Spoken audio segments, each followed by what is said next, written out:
One of the things that has struck me the most about covering this campaign has been this level of excitement and joy that has crossed generations and minority groups. I've seen people bring their kids. I met someone who is a civil rights activist. He's in his 80s, and he told me that he's been waiting his entire life to see a Black woman be nominated to be President of the United States. I'm Anar Virji, producer, and between us, covering the Democratic campaign has felt like a generational excitement.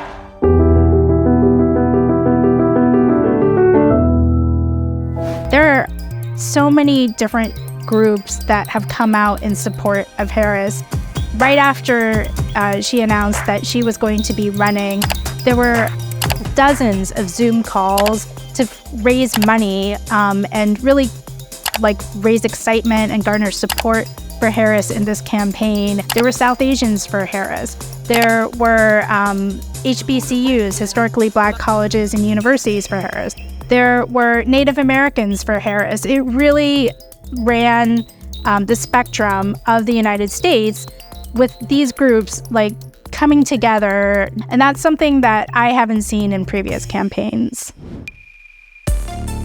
I think for the United States, it would be a monumental moment if Harris won. And I think that's for many reasons. She is a Black woman, and because she's a South Asian woman. Harris has really been, she talks a lot about her experiences as a Black woman. She went to Howard University, which is one of the most famous HBCUs in the United States. The historically Black colleges and universities in the United States were founded in the 1800s because Black people in the United States were not welcome at the universities that already existed. On top of that, the fact that she's a South Asian woman would be really significant as well. There isn't a lot of South Asian representation on a national stage in the United States. For me personally, I've been in so many spaces where I've been the only South Asian woman. I have South Asian women friends who have experienced that as well. And I remember being at the Democratic National Convention and looking up on stage after Harris finished her acceptance speech, and there was an Indian woman in a sari on stage, and that was her aunt.